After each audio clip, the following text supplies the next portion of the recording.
Oke. Halo guys, kembali lagi dalam acara podcast PPG dalam tahun 2012. Ya. Kali ini kita akan membahas tentang pembelajaran bervariasi tetapi dengan alur lingkungan belajar. Nah, kali ini kita sudah kedatangan tamu bernama Mbak Tri Mulyat. Ya, mungkin Mbak Tri bisa menjelaskan pengalamannya selama pembelajaran ini.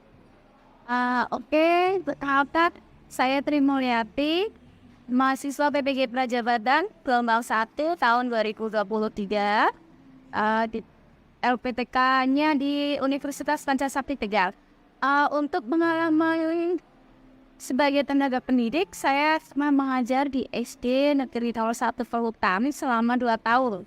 Dan saya mengajar pada kelas 1 SD. Mungkin itu saja sebenarnya ya Mas ya.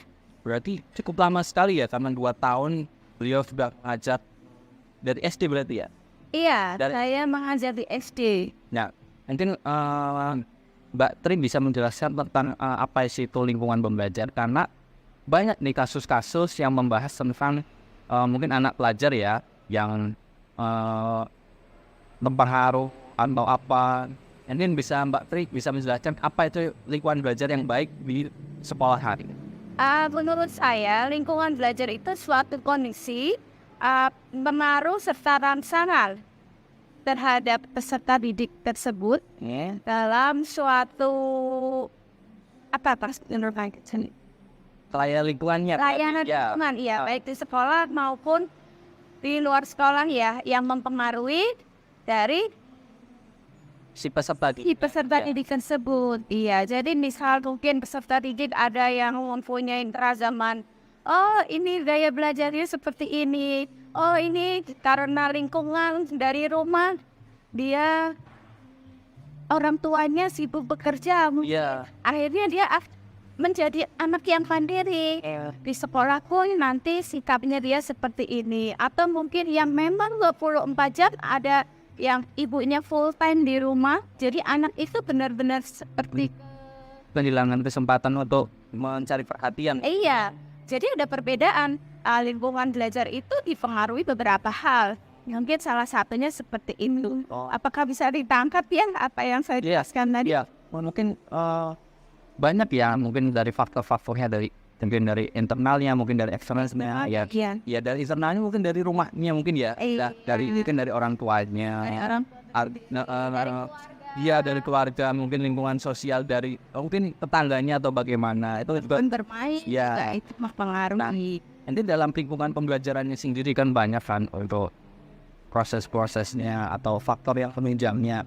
Apa aja yang Mbak Tri tahu tentang proses pembelajaran ini? Berarti mengarah ke aspek ya, aspek lingkungan belajar. Aspek belajar. Kalau menurut saya, aspek lingkungan belajar itu dipengaruhi oleh lingkungan fisik. Lalu ada lingkungan sosial, yang terakhir itu lingkungan intelektual atau akademis.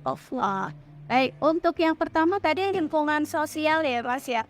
Lingkungan sosial itu bisa dipengaruhi dari tiga aspek. Lingkungan sosial dari rumah, dari rumah.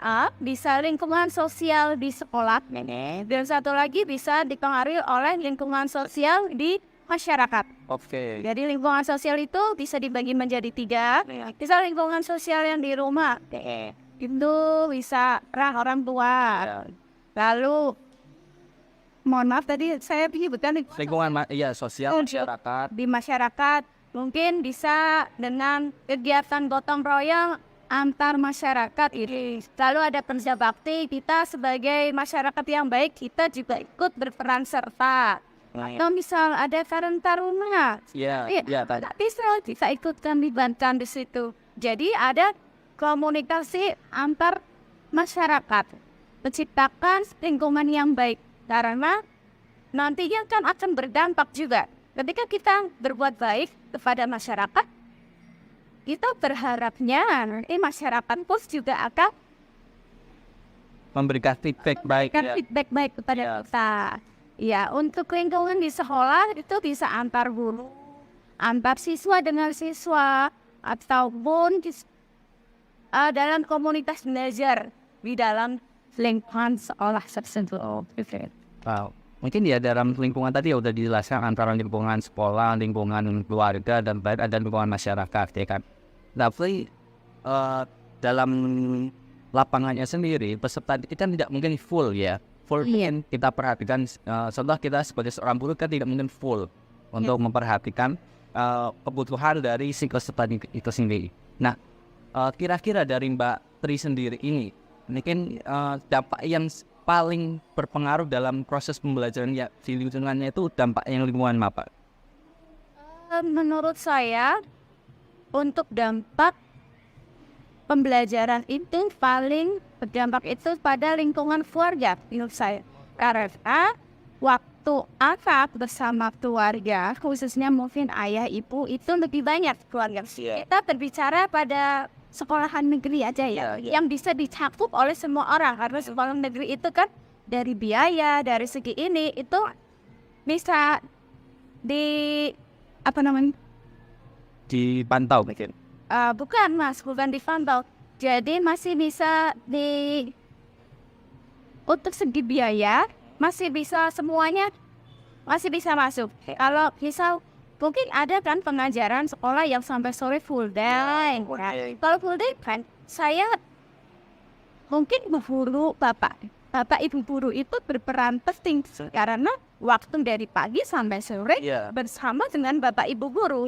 Jadi, tapi kan untuk biaya lebih kan, dan budgetnya juga. Dan tidak semua orang itu bisa memasukkan anak mereka ke sekolah full day karena mungkin ya ada Faktor ekonomi. Nah, kalau sekolah negeri kan itu bisa dijangkau untuk semua orang. Kita berbicaranya ini yang umum ya, untuk sekolah negeri ya, yang bisa dicakup oleh semua orang, seluruh lapisan masyarakat. Nah, kalau kita berbicara pada sekolah negeri, mungkin yang berpengaruh besar itu sebenarnya keluarga. Karena pada sekolah negeri yang seperti saya alami waktu saya mengajar, khususnya pada kelas 1, itu waktu jam belajar itu hanya mungkin 3 jam. Kita berangkat jam 7, jam 10 kita anak-anak pulang. Jadi hanya 3 jam bersama bapak ibu guru lakukan pengajaran, dan 3 jam itu menurut saya kurang. Sangat-sangat kurang. Kalaupun tidak didukung oleh orang tua yang bisa merangkul anak-anaknya untuk belajar bersama, dan tidak ada kerjasama antara orang tua dan guru dan juga siswa, itu tidak akan mencapai tujuan bersama. Seperti itu. Oke, berarti intinya dalam lingkungan belajar ini kan faktornya dari sekolah kan berarti sesuai dengan jenjangnya ya tadi. Mungkin dari TK mungkin kan pulangnya lebih cepat dibandingkan sekolah SD atau SMA mesti ya. Terus untuk faktor yang lain mungkin faktor ekonomi juga ya berarti. Faktor ekonomi Dari keluarganya. Tetapi dalam faktor paling utamanya adalah keluarganya sendiri, ya kan? Nah, hubungan dari keluarga. Tapi di luar sana kan pasti kan banyak sekali kan faktor-faktor yang mungkin anak ya, mungkin dari pernah kasus itu anak hampir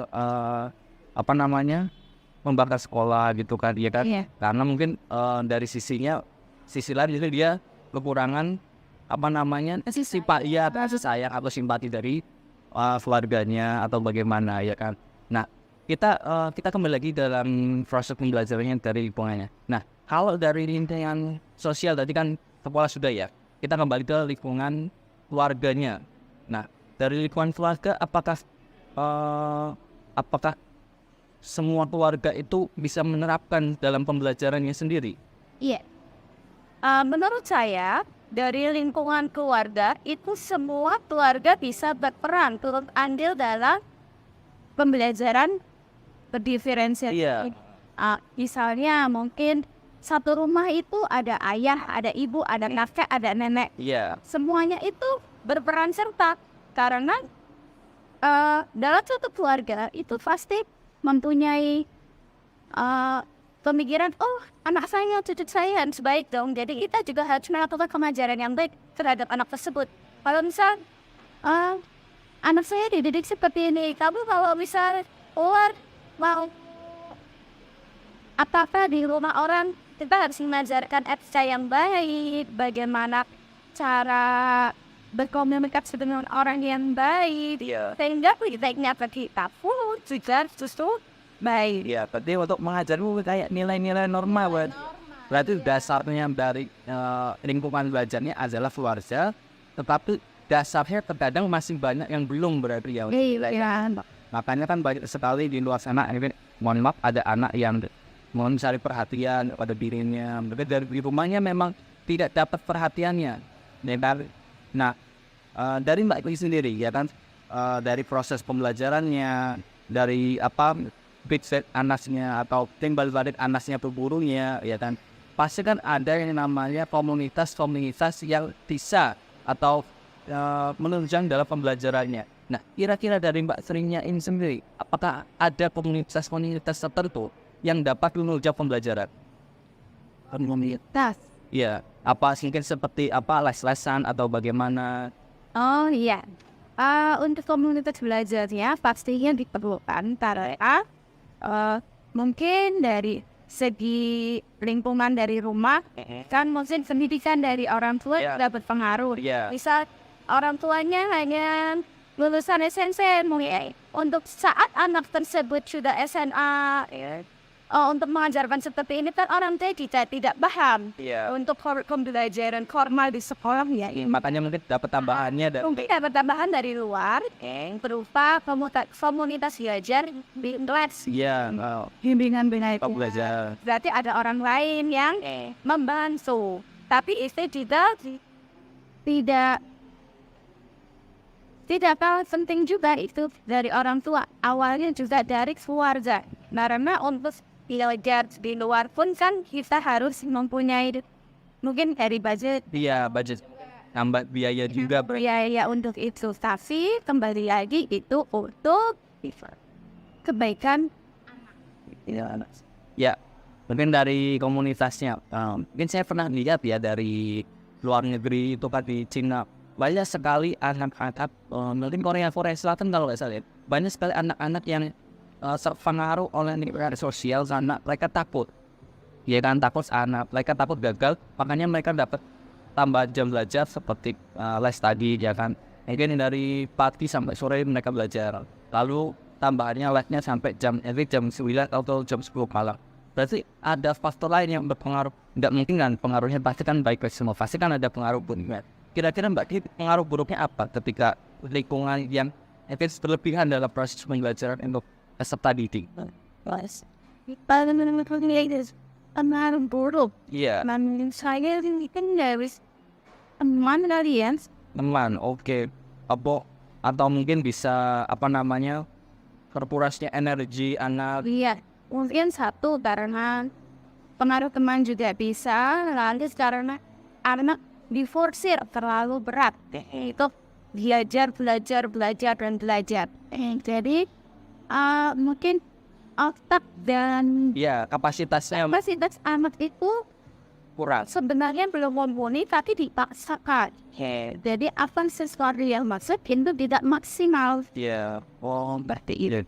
Oke, ini kan berdasarkan tadi kan sudah membahas lingkungan sekolah, lalu udah lingkungan keluarga, ya kan, komunitas-komunitasnya. Nah, menurut Mbak Tri sendiri dari pengalamannya, bagaimana Mbak Tri sendiri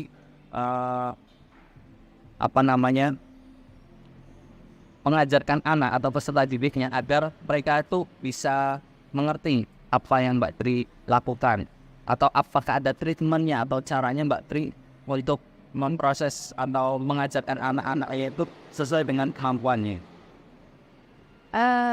Kalau menurut saya selama mengajar itu saya tidak hanya mengajar, tapi saya mengajar dan mendidik. Iya.